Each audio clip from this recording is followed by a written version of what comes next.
So you found the one. Amazing, right? The only catch? They live in a whole other country. Well, if you're a US citizen and you're hoping to bring your partner here to get married, you're going to need something called a K-1 fiancé visa. But here's the thing. This isn't just about paperwork. It's about proving your love story to the US government. So let's dive into what that really means. Look, a long-distance relationship is already a massive adventure. But when you finally decide, okay, let's do this for real, let's close the distance, you're adding a whole new level to the game. US immigration. And let me tell you, they have one very big, very personal question they want answered. All right, so before we get into the nitty-gritty of answering that question, let's just cover the basics. What exactly is this K-1 visa, and what are the ground rules? Okay, so what is it? Put simply, the K-1 visa is your ticket. It's the way you finally get to be in the same country. It's designed specifically for the foreign partner of a U.S. citizen to come into the U.S. for one reason and one reason only, to get married. But it comes with a pretty serious condition. 90 days. Yeah, that's the number. From the second your fiancé lands on U.S. soil, a clock starts ticking. You have to get married within those 90 days.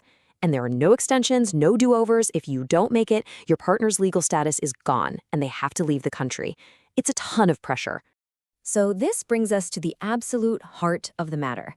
The entire process, every form, every interview, it all hinges on one single thing: convincing the U.S. government that your relationship is the real deal. And trust me, they are looking very closely. And this is the whole challenge, right? Because marriage fraud is a legitimate problem. U.S. Citizenship and Immigration Services, you'll hear them called USCIS, they scrutinize every single one of these petitions. Their entire job is to filter out sham marriages, which, unfortunately means that totally genuine, head-over-heels-in-love couples can get tangled up if their case doesn't look strong enough. So what's the difference in their eyes? They want to see a bona fide relationship. That's their term, for one that's based on a real connection, love, and a plan for a shared life. They're actively on the lookout for sham marriages, which are basically just business arrangements to get a green card. And the burden of proof? It's all on you. So you gotta change how you think about this. You are not just filling out paperwork. You are building a case. You are telling the story of your love. And that story needs to be backed up with cold, hard evidence. Okay, so how do you actually do that? How do you build a case that's so strong it leaves no room for doubt? It's all about creating an evidence package that tells your story for you. The name of the game here is variety and, quality. USCIS wants to see that your lives are already tangled together. Financial stuff, that's gold. Think joint bank accounts, a lease with both your names on it. Honestly, that kind of proof carries a lot more weight than just photos.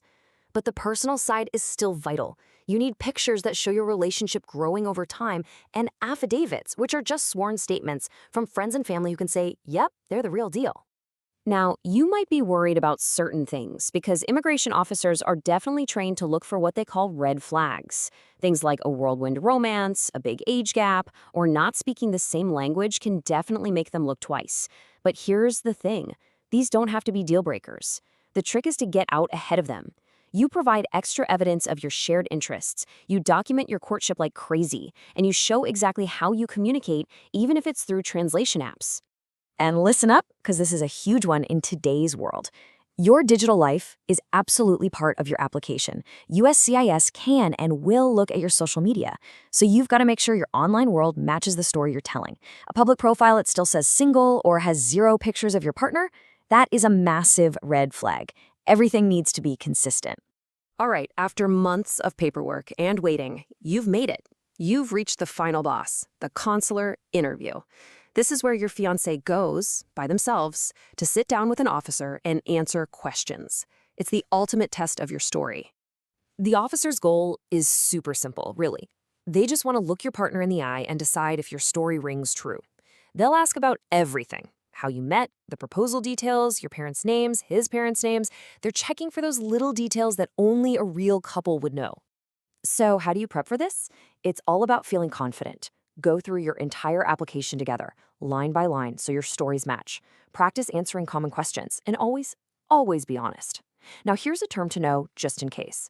If the officer's still on the fence, they might do what's called a Stokes interview. That's where they question you both separately to see if your answers line up. It's pretty rare, but you should know it exists. And this right here, This is a perfect example of what not to do. The officer is watching behavior just as much as they're listening to answers.